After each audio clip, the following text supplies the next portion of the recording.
Welcome back to Let's Make a Game, the channel where we are making a computer role-playing game using the free program Twine and the Sugarcube format for Twine. In this video, I would like to show you how to hide a couple more elements from the sidebar, specifically the back and forth buttons and the title of the story. If you are familiar with this series, you might remember that up until now, when we've entered the game, we've had The Bridge, which is the title of the game. It's an increasingly inaccurate title, and I should change it, but it's still The Bridge.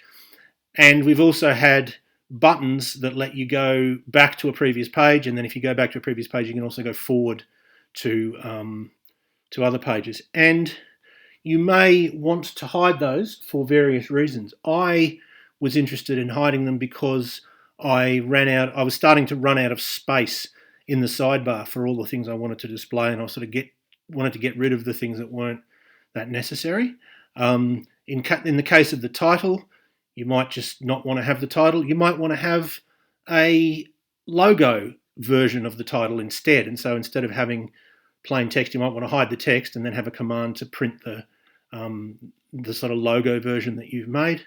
In terms of the back and forth buttons, you might not want to let the players do that because you might want the game to be very challenging, and you might feel that it's sort of spoilt if people can just go, "I didn't like that choice, I'll go back." But for whatever reason, here is how you do it. So let's get into the code. So I've obviously zoomed in quite a lot. One of these is in JavaScript and one of them is in the style sheet. So let's look in the style sheet first.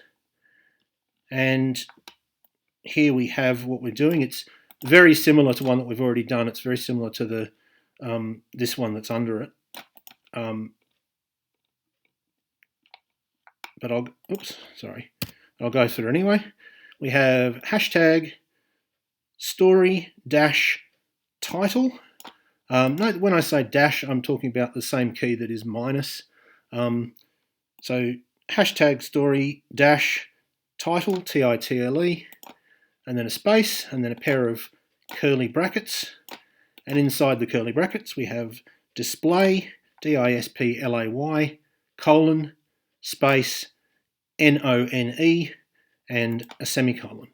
And as I have noted in previous videos, this semicolon isn't necessary because inside these curly brackets we only have one command. It only becomes necessary when you have more than one, as with the UI bar one above it. We've got two different things that we're doing. But I like to put the semicolon in anyway because it gets you into the habit of doing it. Right? If you do it all the time, then you won't do it when it's necessary.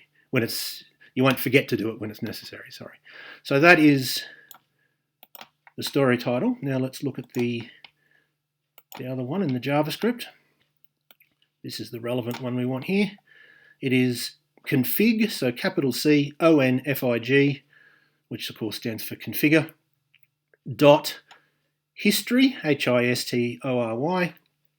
Dot max states, MAX capital S TATES. So config.history.maxStates equals 1 and then a semicolon. Now, you may ask, why can't we do it in the style sheet? I bet there's something like this where we go hashtag something and then curly brackets and display none. Well, you're right.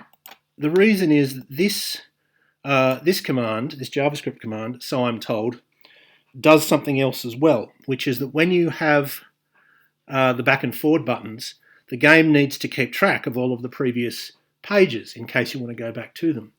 And this command will not only hide the buttons, it will also stop it from saving those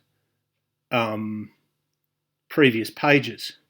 And that will free up a certain amount of memory. Now, the game that I'm making and the vast majority of games that are going to be made on Twine are so small that they're not going to put a strain on any computer at all, really. But again, it's a case of sort of doing a thing when it's not needed so that you are familiar with it and likely to remember to do it when it is needed. Like start thinking about memory and sort of keeping track of memory and saving memory when you can, and that will become sort of your normal habit in programming. And then if you get to do a game where it is going to put a strain on the memory of your computer, well, you'll be practiced in how to deal with that. So just to reiterate what I've shown you, we go into the style sheet, hashtag story-title, curly brackets, and within those curly brackets, display :space NONE for none and a semicolon, and that will get rid of the plain text title of the story, which is otherwise there by default.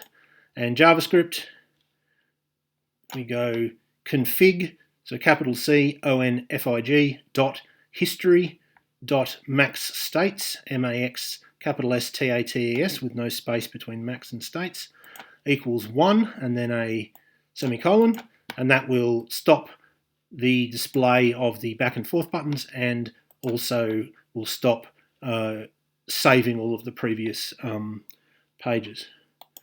So I hope that was useful or interesting to at least some of you, and I hope you will tune in next time.